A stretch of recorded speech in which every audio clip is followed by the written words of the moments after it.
For so many neurodivergent people, that feeling of a sudden mental traffic jam is all too familiar. When your thinking feels crowded or even completely stuck. It's so important to remember this isn't some kind of personal failing. It's actually a sign that your brain is processing a huge amount of information all at once. So let's explore what's really going on here, using a simple metaphor. When this overwhelm hits, it's like ideas that felt so clear just moments before can suddenly just vanish. The world of choices seems to shrink, and a really complex problem might feel like it has only one or two possible solutions. It can be a deeply frustrating experience, and it's often mistaken for a personal shortcoming. So, does this sound familiar to you? Have you ever felt your own thinking suddenly become smaller or more constrained, almost as if the lights have been dimmed on your own internal world? To really get a handle on what's happening, we're going to use a really powerful metaphor. Imagine your brain is a driver, navigating a complex network of roads. Let's dive into this idea of the brain's busy junction. Okay, think of this junction as the control center for your brain's traffic light processing system.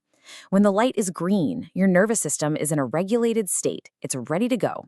The driver can see all the available routes clearly and can make really thoughtful decisions.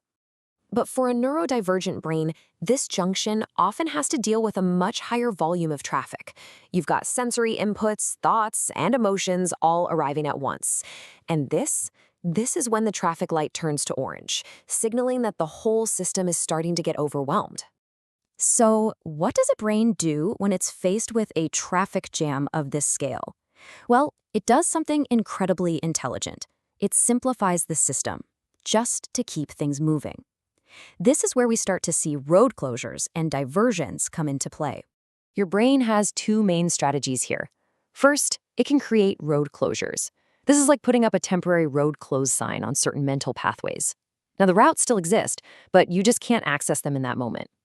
The second strategy is to create diversions, which redirect all that mental traffic towards routes that are much more familiar and require a lot less energy to use. Now, it's crucial to understand this isn't a system breakdown. It's a protective mechanism. When that traffic light turns red, the brain's number one priority is to prevent a total shutdown. So it reduces complexity to keep the system running, even if that means limiting your options for a little while. And you'll see this narrowing pop up in everyday life. It might feel like being completely unable to start a simple task, or that struggle to choose between just 2 or 3 options. Or maybe you find yourself using the same method to solve a problem over and over, even when you know other possibilities exist.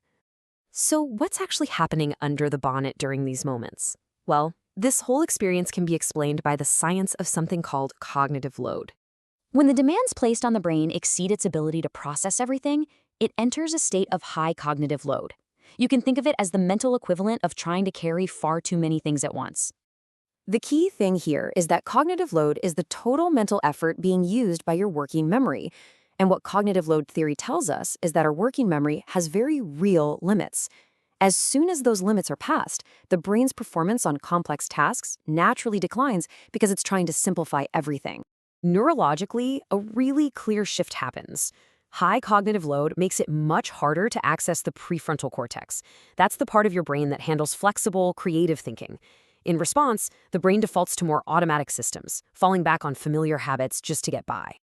And this brings us to the most important takeaway from this whole explainer. It's time that we reframe this entire experience, not as some sort of flaw, but as a sign of an intelligent system that's working exactly as it should be. This really is the core message. This narrowing of your thought is not a malfunction.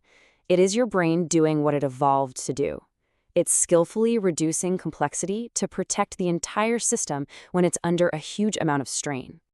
So, to go back to our metaphor, that experience of feeling stuck or limited is simply a sign that the junction is incredibly busy. The system is actually functioning perfectly by managing that high volume of traffic. Of course, this leads us to the most vital question. If the system narrows to protect itself, how does it ever widen again? How do those roads reopen? Well, the answer is a hopeful one, because the system is dynamic. As the cognitive load decreases and your energy starts to improve, the traffic at the junction begins to clear. The light turns from red back to orange and eventually to green. the road closures are lifted, and the full network of routes becomes visible once again.